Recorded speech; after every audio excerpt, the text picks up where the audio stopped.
It's the Ted Jones World podcast. Hello, guys. How is everything? Episode 246 here, I believe. Either it's 246 or 247. I don't know. I forget. But I think the last one I released was 245. But, guys, today, just a quick note. We have the third annual Ted Jones World Vegan Hot Dog Eating Contest, 116 East 16th Street at the Stand, July 3rd, 1 p.m. We have 4 out of the 8 contestant spot filled up. So if you guys think that you can down Glizzy's vegan hot dogs in a quick matter, 10 minutes, all you can eat, DM me on Instagram, Ted Jones World, or tedjonesworld@gmail.com. We do have 4 spots left, and that is going to be looking great. So for those of you who are not familiar with the vegan hot dog eating contest, 10 minutes, all you can eat vegan hot dogs, as I just said. The winner of the vegan hot dog eating contest will choose a charity where the winner's purse will go, where the proceeds will go, and then where the rest of the vegan hot dogs will go, assuming we will have hopefully hundreds of vegan hot dogs left. We're still looking for a vegan hot dog sponsor, and if we don't get a sponsor for the event,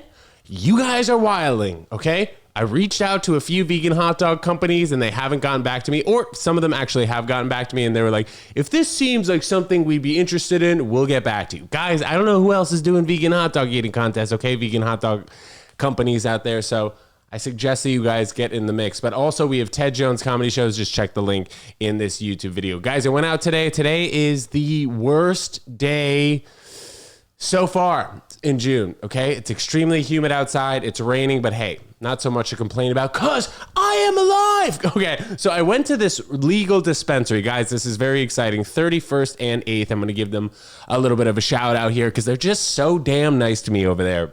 First dispensary in Chelsea that seems super legit. I know that there's one on, what is it, like 18th and 8th. It's called Empire Cannabis, but this particular place, the club, it's actually, it's called The Plug, Cannabis Plug, super great over there.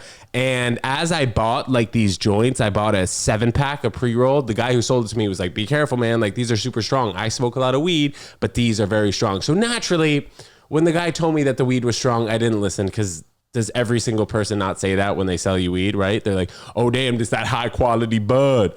So I went through like 2.5 of those joints, and guys, I was so high that I just forgot to smoke weed. Has that ever happened to you?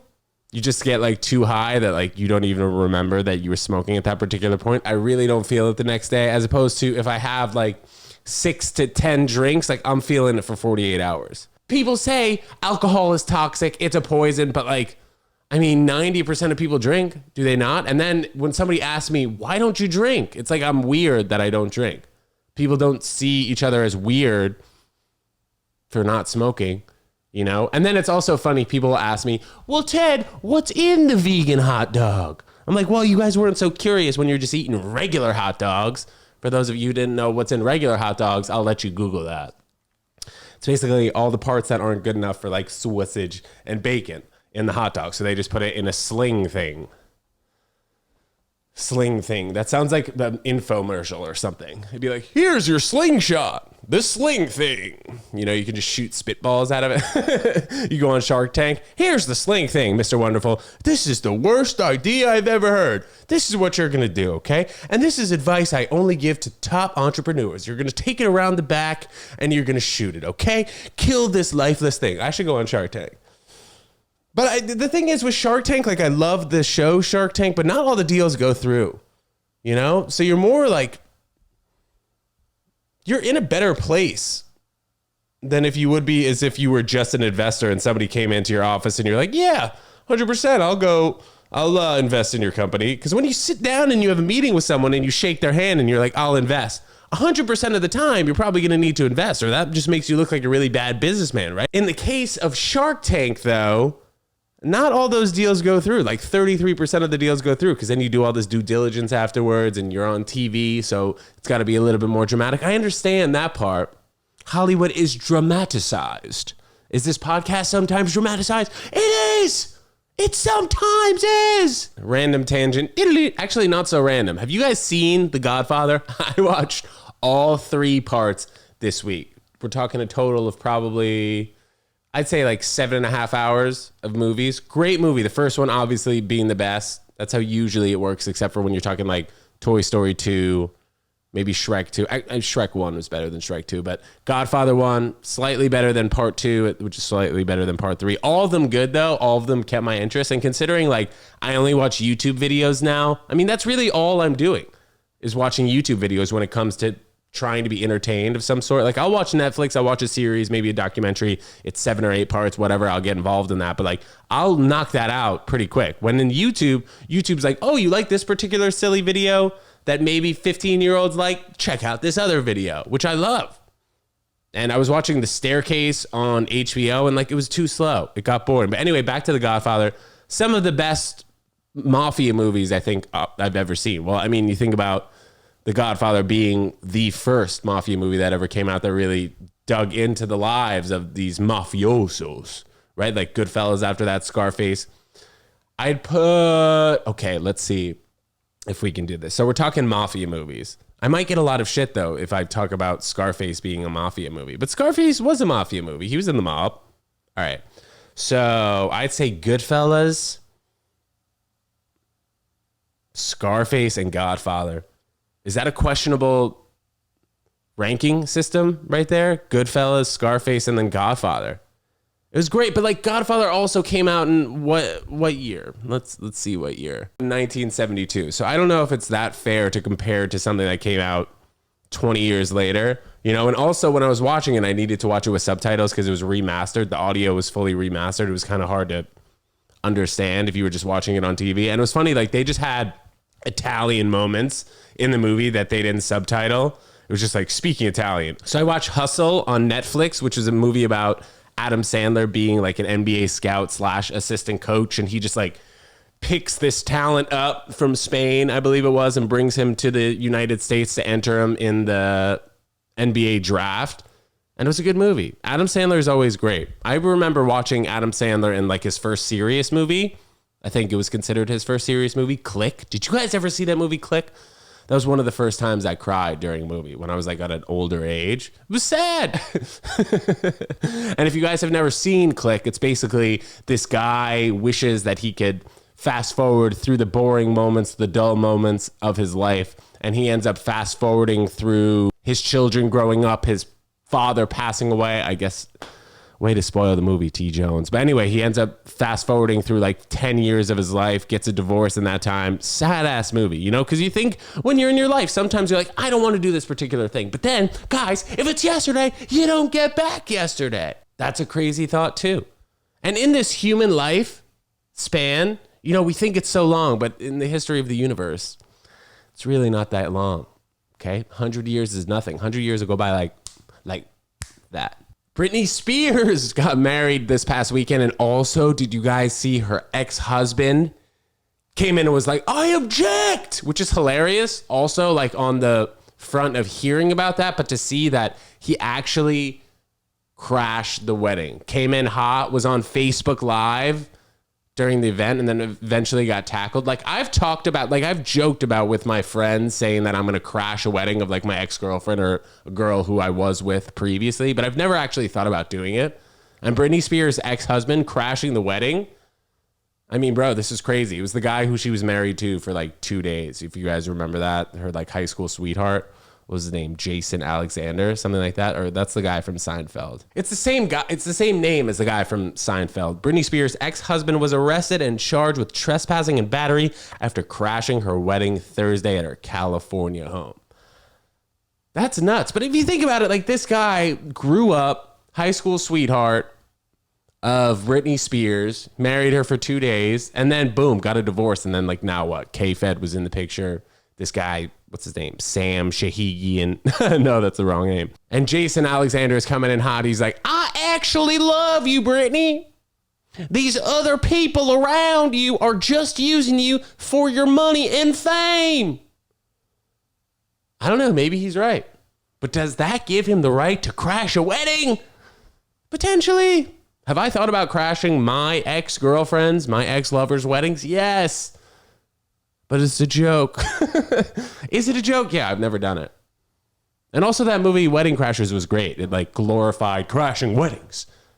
Imagine I'm here like, that movie Wedding Crashers just glorified crashing weddings too much to make it comfortable for Britney Spears' ex-husband to crash their wedding. Especially it was at like Britney's home. Like there should have been more security there, especially for a small wedding. How do you guys feel about weddings? Do you guys still want that big 200-person wedding?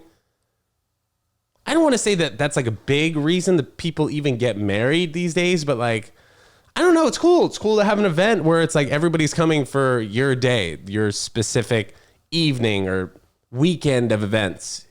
You know, you go and you have a destination wedding. You expect everybody to pay that money. By the way, if you have a destination wedding, you should really be helping compensate people who are coming and traveling.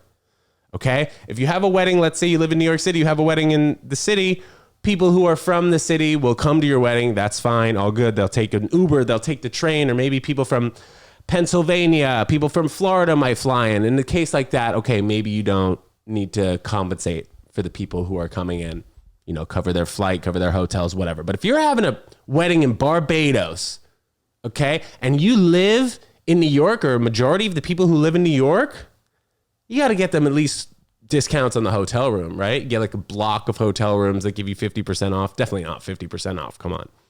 No hotel in Barbados is giving you 50% off. But like, if you're talking 10, 20, 30% off, now we're talking.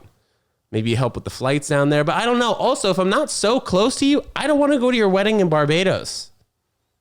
Okay? You send me the little flyer that says Ted Jones will or will not be attending this wedding. Ted Jones will not be attending. Okay? Unless you're my tight boy, you're my tight girlfriend from high school. Not like if you were my girlfriend from high school, I'm not saying I'd crash the wedding. Come on.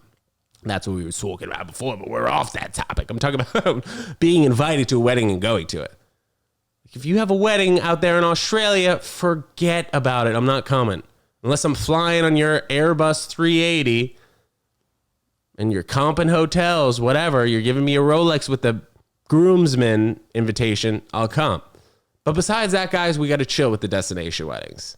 It's too much. Yes, of course, you've always dreamed of having a beach wedding in Fiji. Whatever. Just go to Jones Beach. Yes, this is a sponsored post.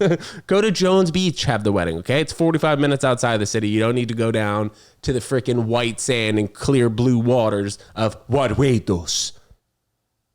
You know, think about the people that you're bringing down there. If you're going to pay for them, cool. By all means, do it. But if you're going to invite 100 people and they're going to have to spend at least $5,000 on that particular wedding, and then you're married for 2 or 3 years, yeah, I said it. Because marriages these days, guys, they're not lasting that long. Okay? With all these distractions on your phone, the internet, whatever, it's tough to stay married for 50 years or even longer than that. I don't know how long you're living these days. I don't know when you're getting married. But if I'm getting married at 35, I better be staying married for at least the next 50 to 60 years. Okay? That's something that you better know. And if you get that little inkling in your stomach 2 weeks before the wedding, yes, the wedding might still need to go on because you paid all this money for it. But it's just messed up on behalf of the people that spend their hard-earned money to go to a wedding that they might not even care about. Okay, guys? So I'm here telling you, you don't have to say yes to every wedding. And then also, if people are inviting you to their wedding, I don't think it means that you have to invite them to your wedding. Maybe this is a hot take, but like somebody who I haven't spoken with in 3 or 4 years, you now invite me to your wedding and I have to travel down to DC to go to your wedding for the weekend. Even if I go, I don't think it means that I have to invite you to my wedding, okay? You knew ultimately that we weren't that close. And now I got to go down and spend a weekend in DC when it's freaking hot in the middle of July. I don't want to go to it. Black tie? What the shit? Okay, yes, I'll buy a black tie for it. Okay, I'm not buying a black tie suit. You heard what I said. I'm buying a black tie, skinny black tie, because that's apparently what you wear to black ties anyway. Skinny little ties, if you're not wearing a bow tie, I mean. That got me revved up. Just because there's too much nonsense going on, and people will go to weddings and be like, yeah, they will not be together in 5 years. If you know they're not going to be together in 5 years, the groom should know that. The bride should know that. People are getting married at later times in their life, which I respect much more so. We're talking 30 plus. If you're getting married before you're 30, I mean, there's got to be some stats on you getting divorced before you're 40. And do not shell out your savings for the year to go to this wedding for people who might not even be married past 2 years. And if somebody invites you to their wedding, you are not obligated to invite them to yours, okay? There, I said it. If they are having a 200-person wedding and you're having a 50-person wedding, that's a completely different dynamic. Don't feel obligated to go to all these weddings too. Especially like during the summer, you're traveling all over the place. You're going to Chicago, then you're going to Miami, then you're going to Barbados, then you're going to Texas, then Los Angeles. Bro, count me out. And that's also, I'm just on here complaining. That's the beautiful thing of me not having a girlfriend right now at this particular moment, because I do feel like a lot of females do get married around the 29, 30, 31 age. And if you're not married and you're older than that, don't worry about it. Okay? Especially females listening, don't worry about it. If you're not married by the age of 31 and 32, you don't have a child, whatever. Life expectancies are getting longer. People shouldn't be getting married when they're not in love with themselves and they have a passion that they're focused on. I don't want to find my passion when I'm with someone and we're both looking to find our passion. Unless we're both super supportive of one another, which happens in many cases. Okay? But besides that, guys, only go to things that you really want to go to. And it takes so much energy to say yes. Because the thing is, everything that's after the fact, after you say yes,